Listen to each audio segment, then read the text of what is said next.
introduce you to Chris Scott, my good friend, who has become a good friend over the last couple of years.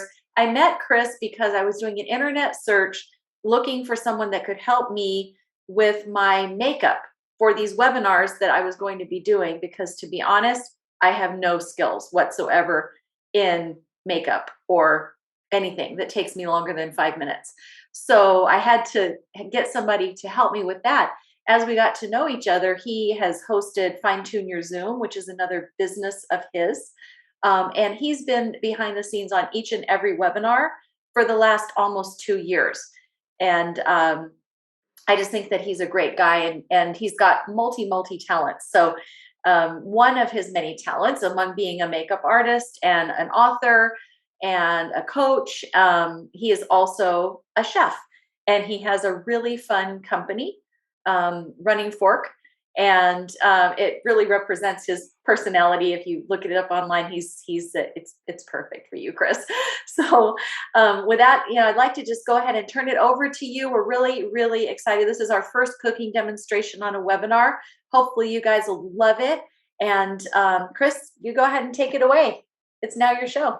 Well, thank you very much, Allison. Hi, everybody. I am so happy that you showed up. I know I have a few friends in the house, so thank you for showing up. How to present a memorable holiday meal.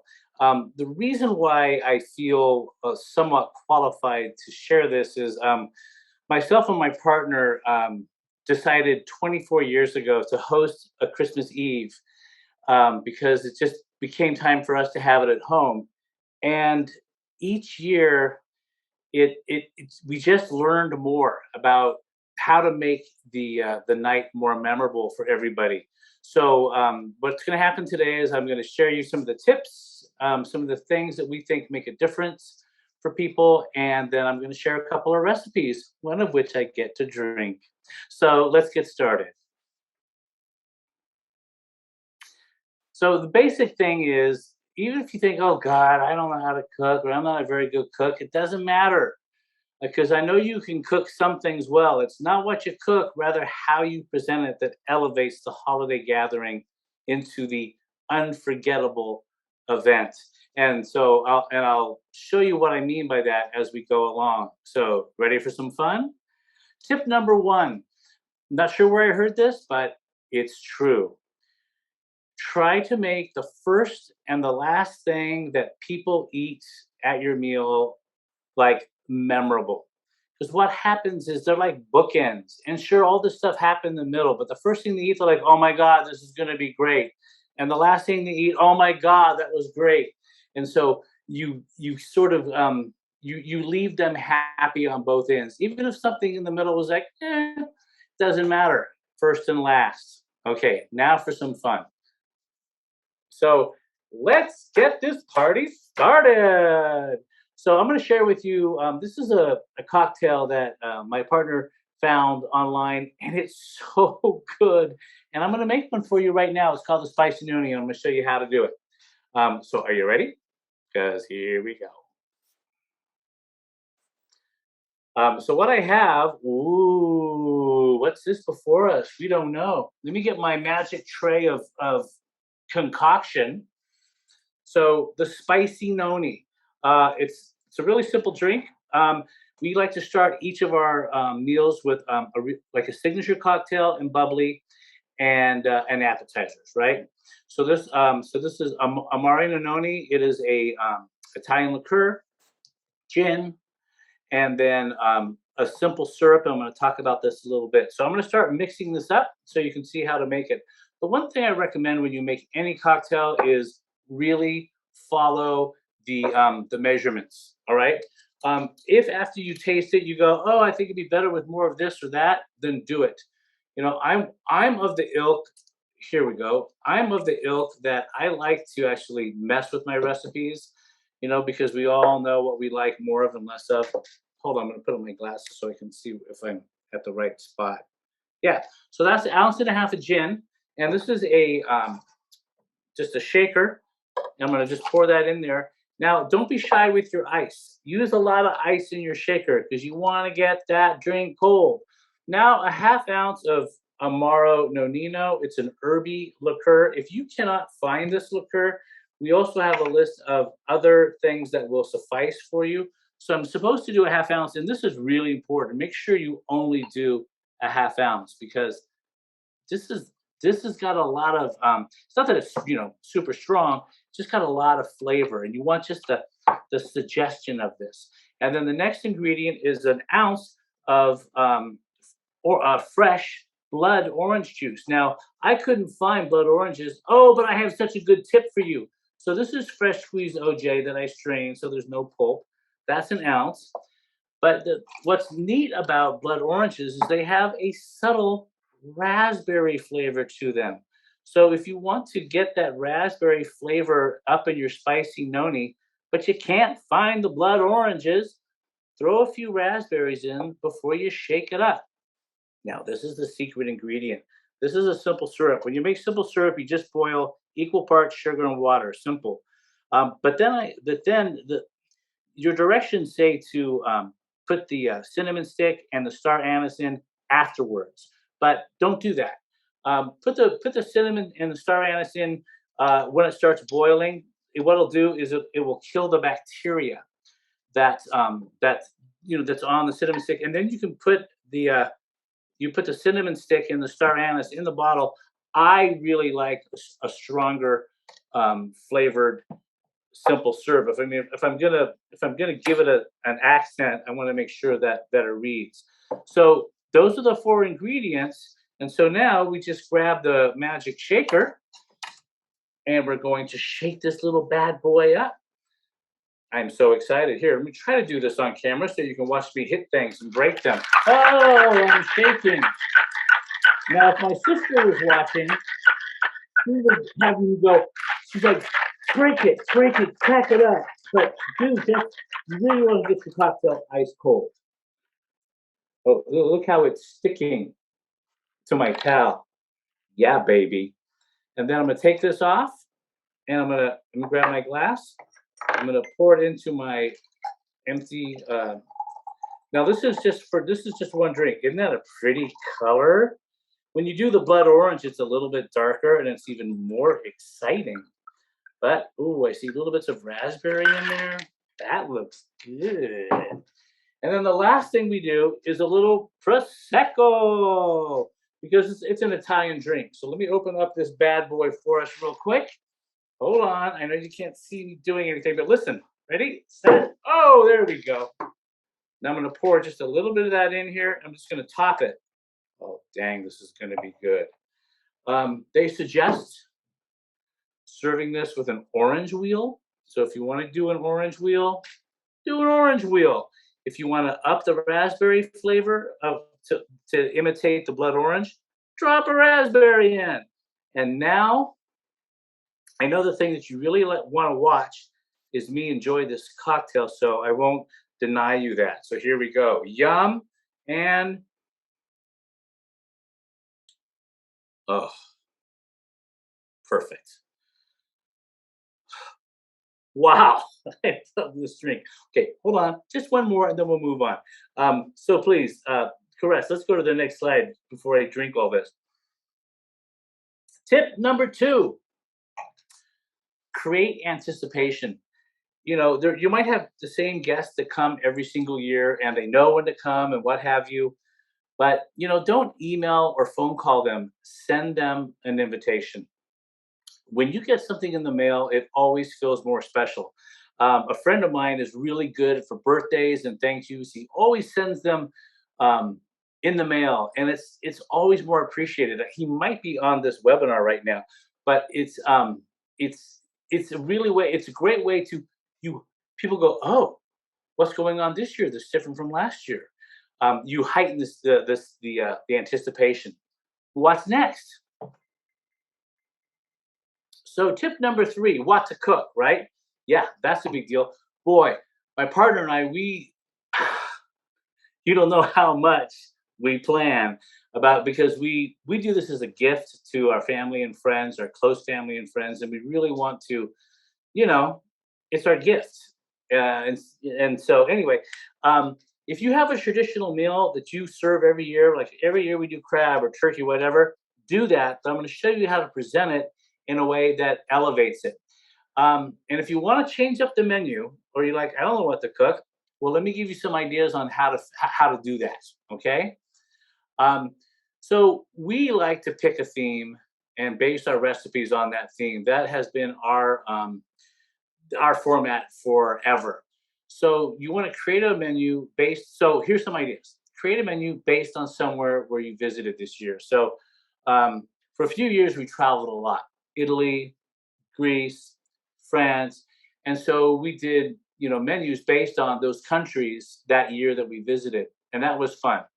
Also, if you have like a couple favorite cookbooks that are sort of all encompassing, you should do that. We've been given gifts of. We were given a Julia Child's cookbook. We did 1 year all out of that.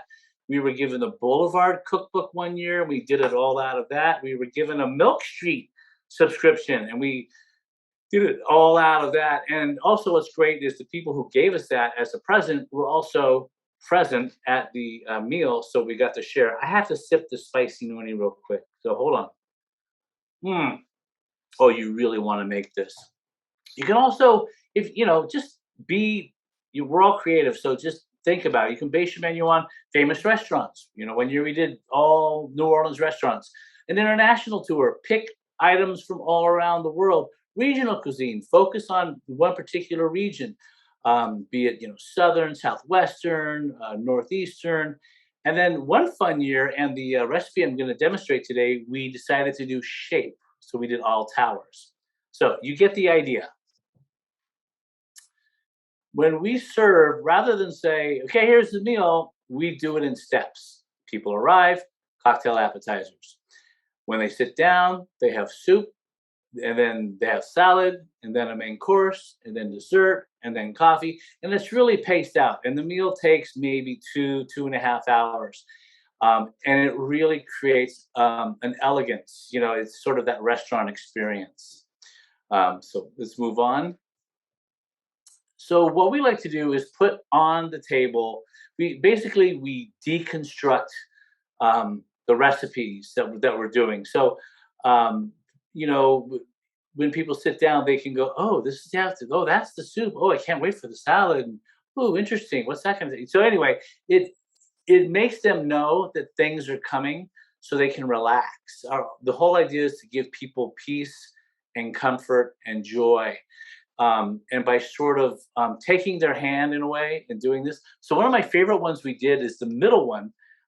We did this was an international tour, so we labeled each course part of a flight. So the pre-flight was the appetizer, was the cocktail. Then boarding was the appetizer. Lift off was our soup, and then free to move around the cabin was the main course. And then oh no, it wasn't. That was our I don't know what that was. Maybe it was our salad.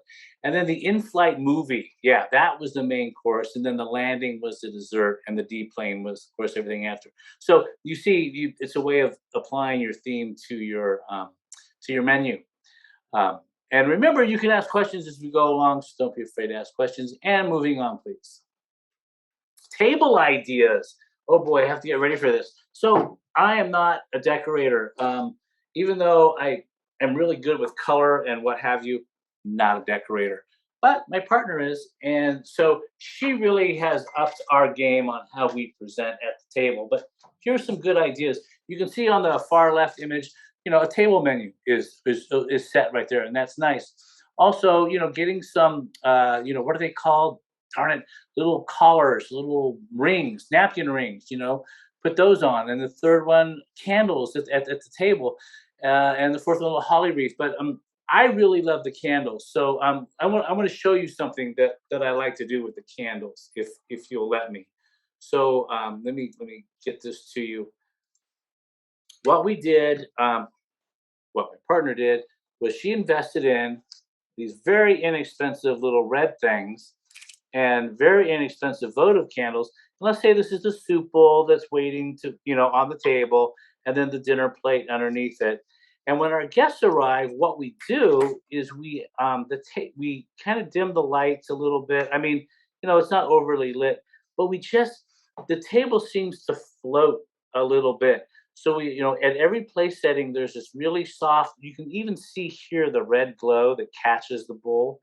It really creates just, it's besides just pleasing the palate, you're also pleasing, other senses for people's experience. All right, enough of that. Moving on.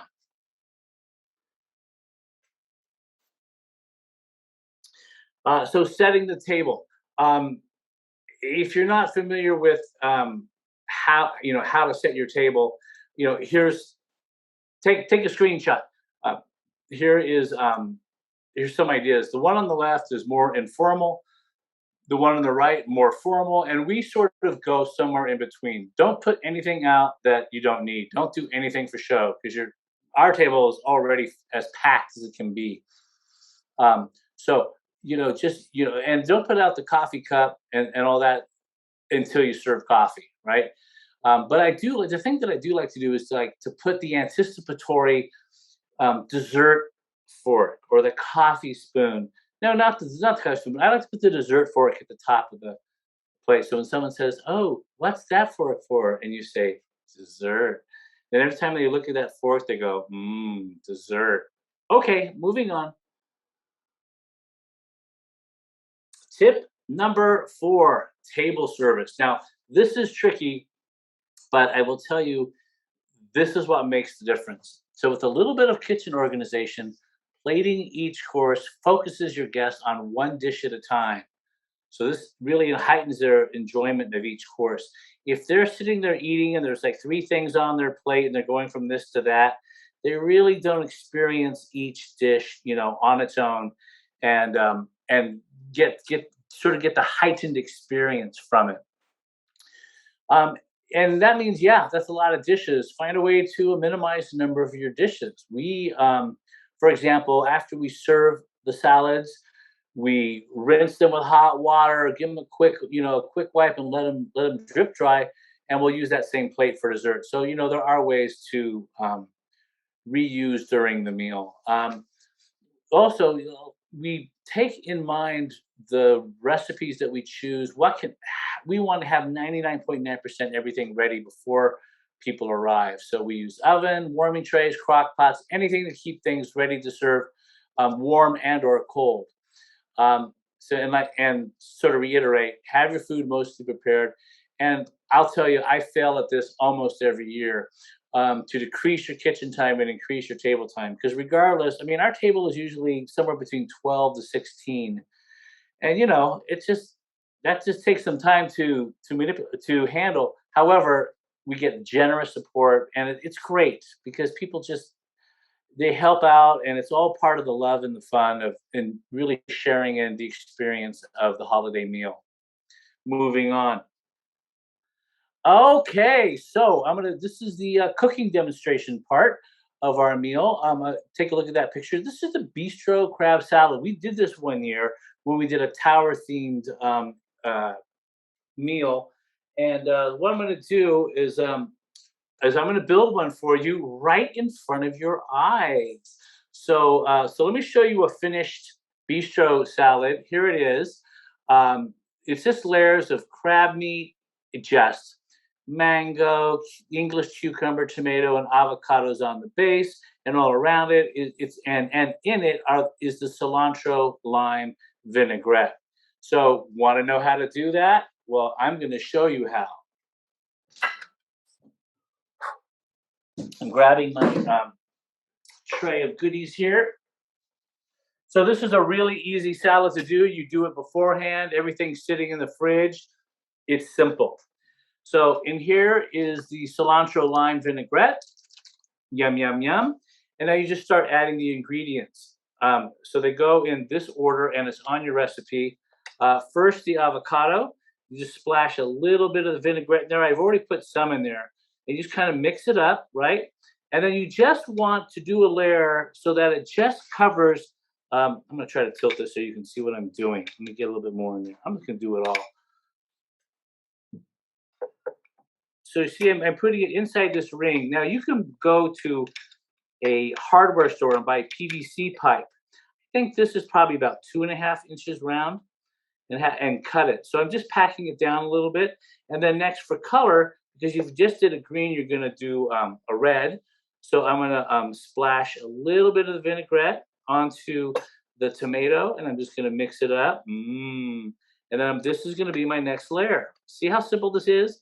But at the end, it looks so beautiful and elegant. People go, "Oh my God, you were cooking for hours." No, I wasn't, but I'm glad you think so. This is really, really good. And the cilantro lime vinaigrette is to die for. Next, because we just did red, as you can see, red. We're gonna do English cucumber. I will splash a little more cilantro lime vinaigrette on there. And this dressing is so good. If you don't like cilantro, substitute basil or substitute parsley or tarragon or whatever. So this is cucumber, and I'm going to do another layer of that. Try this is you don't want it watery at all. So make sure see how there's a little bit of water down here at the base. Don't put that in the salad. You don't want it to because water will make it less structural. It might fall apart. So I'm going to pack this down a little bit more. And the last thing is mango. And yeah, mangoes I can find right now. So a little bit more vinaigrette, even though I already did some, this mango is really good. It's super sweet. And you see, I'm just throwing it right into this little stack here. So all 4 layers have dressing in it all the way through it. And that's really cool. So you don't have to pour a ton of dressing on it. Then the last thing is fresh crab meat. And so I'm going to put the crab meat on the very top. How simple is this? I'm telling you. And then what you'll do is you'll stick it in the fridge and let it sit because it will hold together better. So what I'm going to do is I'm going to really pack this bad boy down so I don't want it to fall apart when I pull this off. I'm just going to use like the end of a rolling pin. I'm just going to set it there and I'm going to pull up. Oh my God! Bistro crab stack salad! But we're not done yet. So then here's some chives. And just for a little bit of color, be random with your chives. Just throw them on wherever they go. That's where they go. Okay. Don't try to make it look pretty. Try to make it look random. And then a little more cilantro lime vinaigrette. You can just kind of put it on the plate, swirl it around. That's all there is to it. I know you're thinking, but is it good, Chris? But Chris, would I like to eat that? Well, I don't know, but I know I would like to eat it. So I'm going to just take a little bit of the mango to go all the way down the bottom. Look at that. So easy to do. Here we go. I know. How exciting watching this guy eat his own cooking and talk with his mouth full. Mmm. Mmm. It's the cilantro lime vinaigrette that kills with this salad. And I think I was a little bit stingy with the dressing. I think I should have used more. Oh my God, that is so good. And look how pretty it looks. Look at that. Your guests will go, what the heck? It's just a salad, but you made it special. All right, what do we got next, Caress? So final thoughts. So here's my thinking about holiday meals. Thanksgiving is a family buffet style, and it should be. Everything comes out at once, and you know what happens at Thanksgiving. So in contrast, try to make your December gathering a little bit more elegant by all the little tips that I've shared with you today. And like I said earlier, when we do this, we really do it as a gift of love. We don't censor ourselves. We really challenge ourselves with the menus we choose and the ingredients we use because we just think once a year, what's the best meal we can cook, and that's what we try to do. The other cool thing about table service is it really promotes wonderful conversation between the guests because these are people that may not have seen each other throughout the year or barely.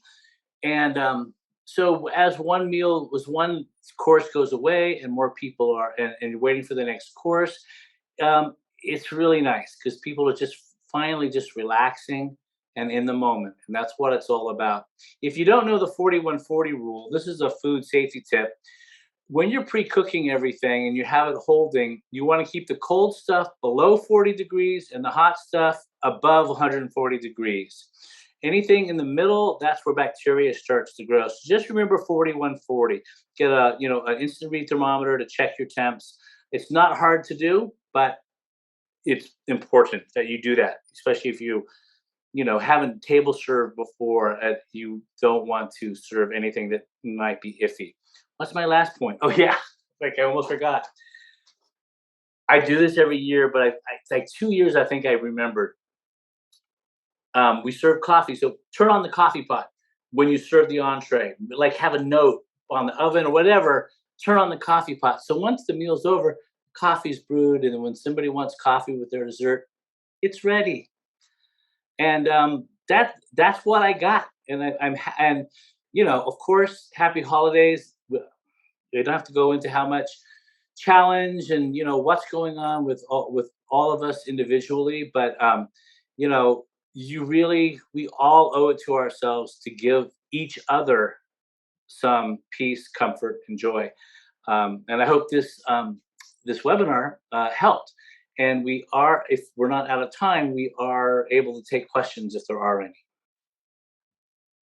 Thank you so much, Chris. That was amazingly fun.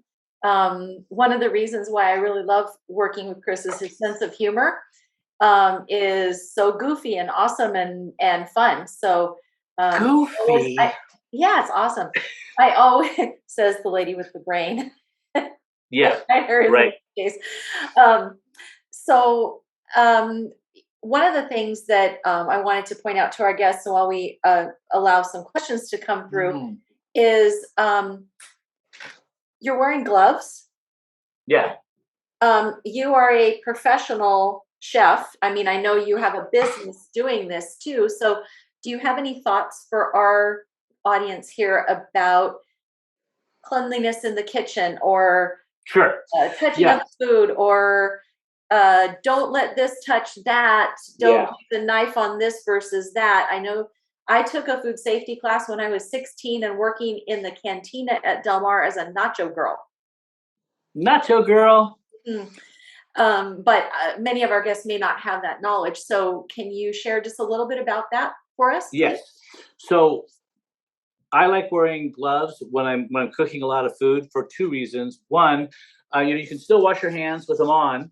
I don't know if that's one of the reasons, but your hands don't get destroyed because if you're doing a lot of onions or peeling things and stuff like that, a lot of food product can start really irritating your skin, especially if you're cooking a big meal. So that it really helps for that. And of course, no matter how well you wash your hands, by putting a glove on over the top of them, it's even better to protect. So things that you should know, like sponges are, I don't know what they're good for. I use them for cleaning the bathroom, but in the kitchen, you want to use like a towel that you can throw away, and you want like a plastic scrub brush. Plastic is best for cleaning everything because sponge is a breeding ground for bacteria. When you're cooking a lot and that sponge is, you've smelled dirty sponges, you're like, oh my God.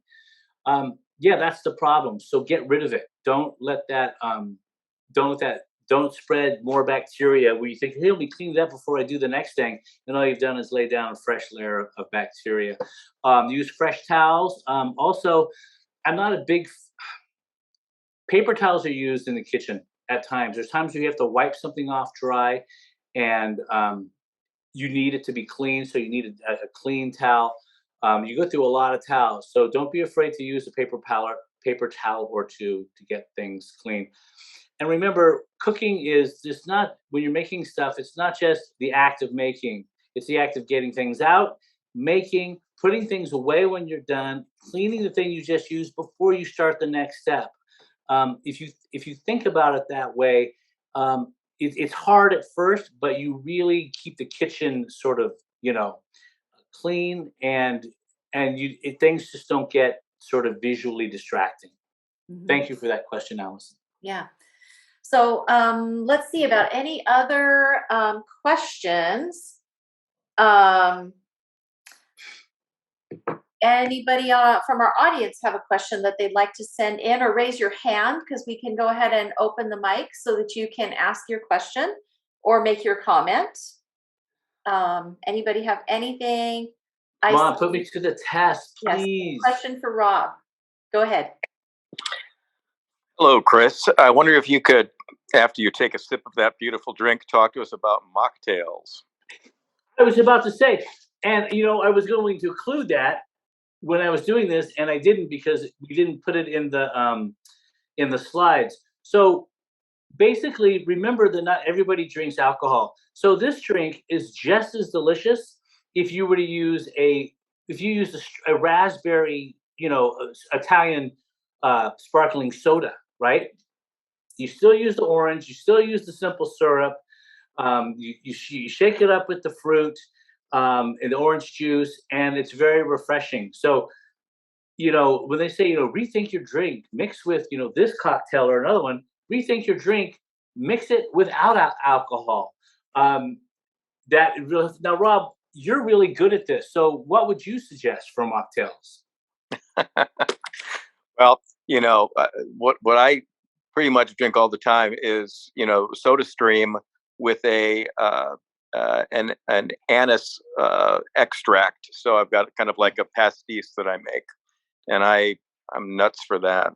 You gave me some of that. That stuff's good. Yeah, it is. Well, Yeah, it there's is. there's star anise in this simple syrup.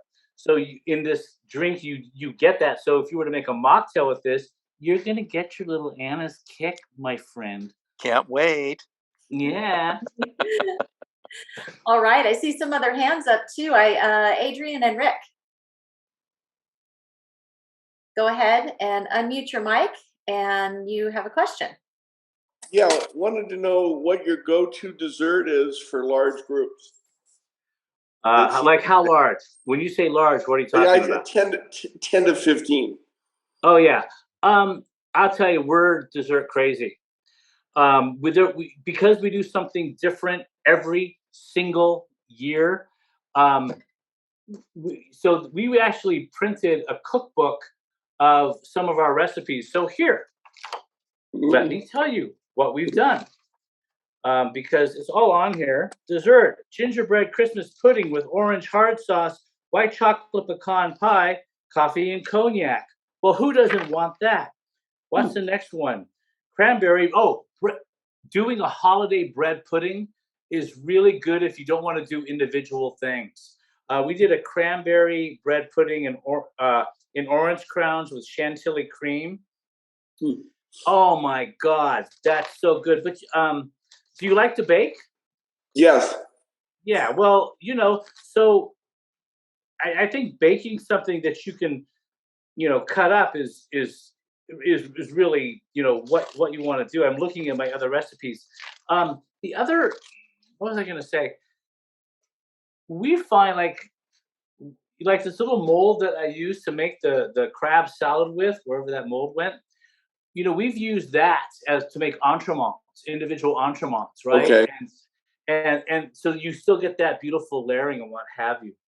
Was that helpful at all? It was. Just one more question, though. What's your best yeasted dinner roll recipe? Yeasted dinner roll? Yes. Well, so I don't do the baking. I do the cooking. My partner does the baking, but she does these crescent rolls and two cookbooks that are really good. And I have one, oh man, it's right here, but it's called Bake. And I think it's from America's Test Kitchen. Right. Do you know that book? Yeah, I do. Yeah. Yeah, it's amazing. And then the other book is, Paul Hollywood's. He has a few baking books. His stuff is really, tight. And you know who Paul Hollywood is, right? Yes. Mm-hmm. Are you a great British baking show junkie like we are? Oh, yeah. Oh, yeah. Yeah. Last season was great. Yep. Yeah, so I guess that's it. And we do tend to serve crescents. We serve them at Thanksgiving this year. And I can't give away anything because we don't tell anybody what we're cooking. And some people are on this webinar. So don't make me tell them what we're making. Okay. Thank you. Thank you. Cheers. Cheers. All right. So I see we have another question from Terry. Terry, go ahead. Unmute yourself, Miss Terry. Okay, got it. There you go. You got it. Chris, I wanted to ask about wine. Do you pre-select wine to go with the dinner, or do you serve what people might bring to the dinner? Because do they get the menu in advance, or how do you plan for the wine? Nobody knows until they It's top get secret. here. You have to pique their appetite, their curiosity. So when they get here, it's like opening up the present the whole night, right? So yes, we always have enough wine. We're crazy. We have enough wine to cover the meal, but everyone's generous, and so people bring wine as well. So we're happy to open their wine too. Especially if it's appropriate, because they don't know what's coming up. Sometimes just people bring a bottle as a gift. But yes, we tend to pair, but we don't stick to that because it's nice to drink what somebody brought with them. Okay, thank you. Like when you and that other guy come, whatever his name is. Nice. Who else has a question?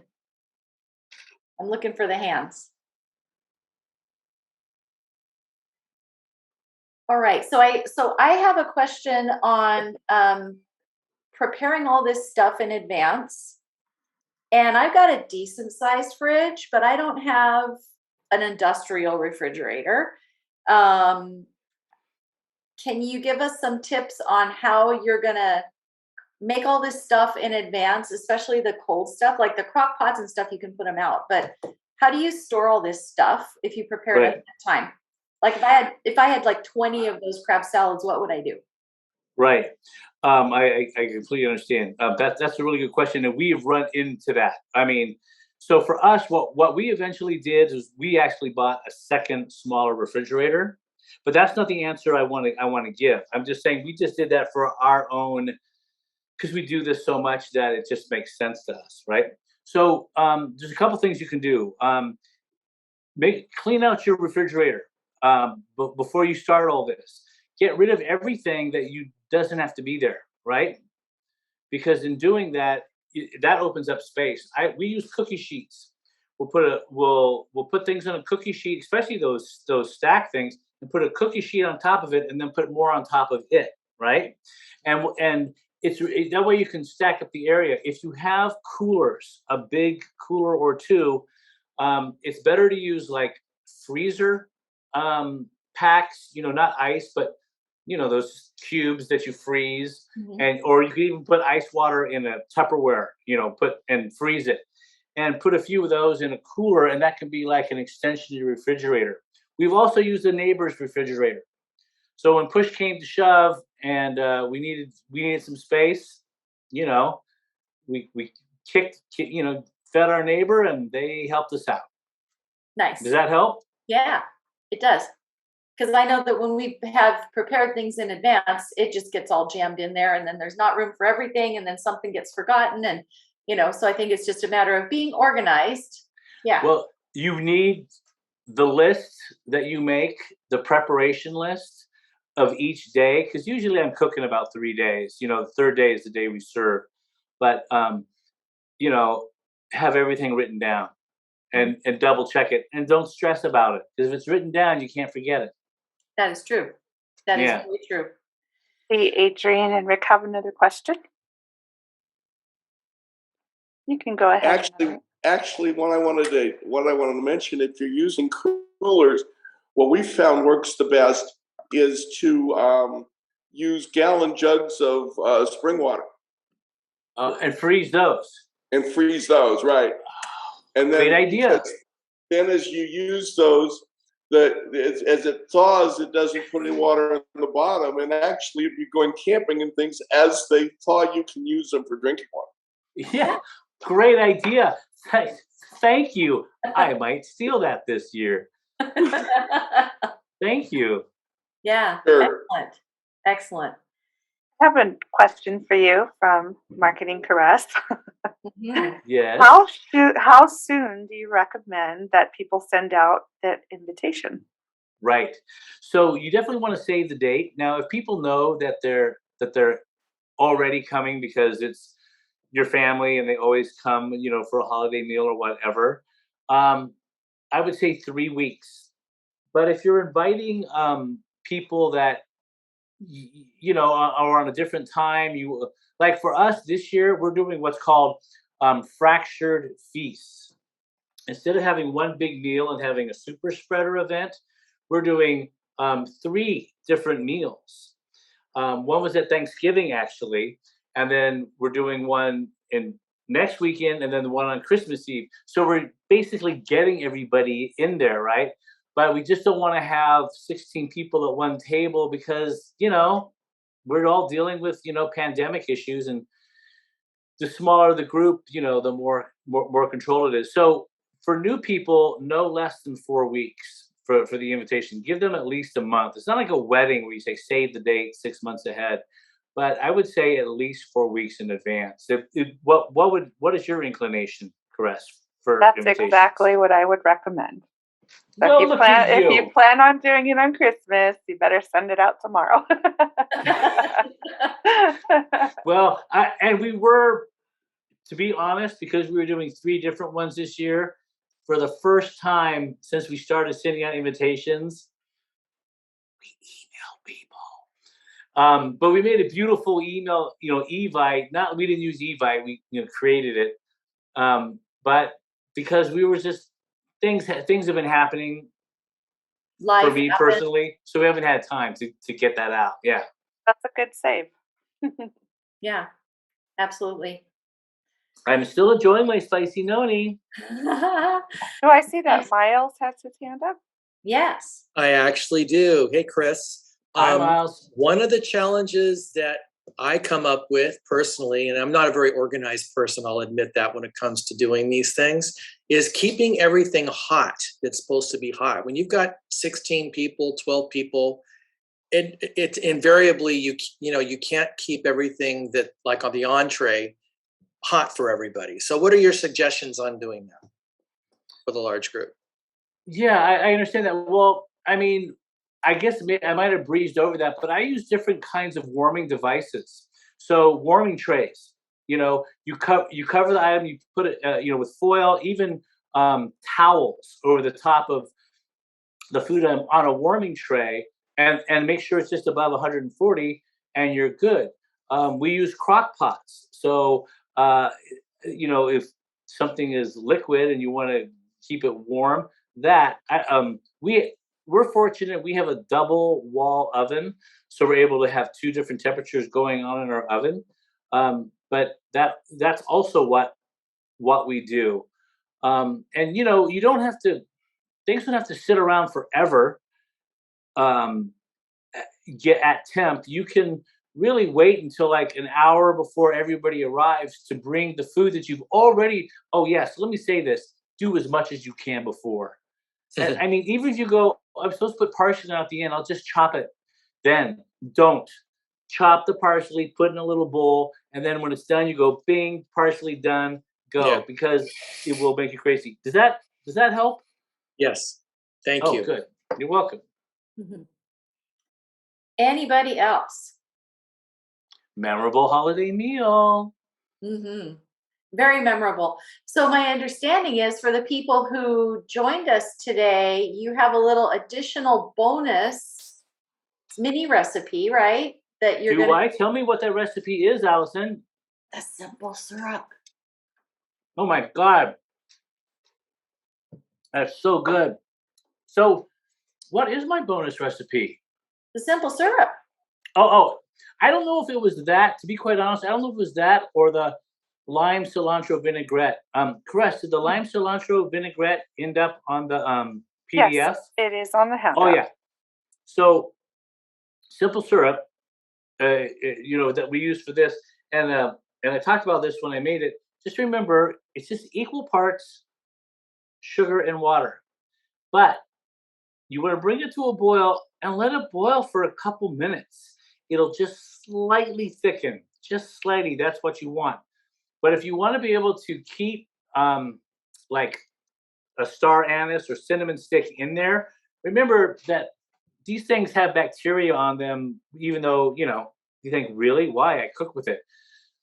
Throw it in the boiling simple syrup and let it cook for about a minute. because you want to kill that bacteria. So when it cools down and you put it in the bottle and stick it in the fridge, bacteria doesn't start forming on your, if you're keeping little goodies in the bottle like I am, so that you don't open up the bottle, you open it up and all of a sudden you see, a new life form growing. You don't want that. So I can share really quick so everyone knows that if they, this is what we did send them. Oh, And, nice.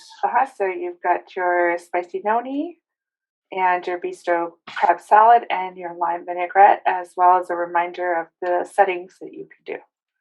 Mm-hmm. Wow, that's such a good bonus. Yes, and my mom is on this webinar and she will be proud to see the place settings and that I knew how to do it. Well, yeah, again, I always defer to my partner, it's like, what do you think? And I'm like, why are you asking? Because it's gonna be what you want. So I she knows my strengths, I know her strengths, and better just to let the strengths be strong. Agreed. Yeah. Well, thank you so much, Chris, for participating as always. If anybody wants to check out his websites, he has several.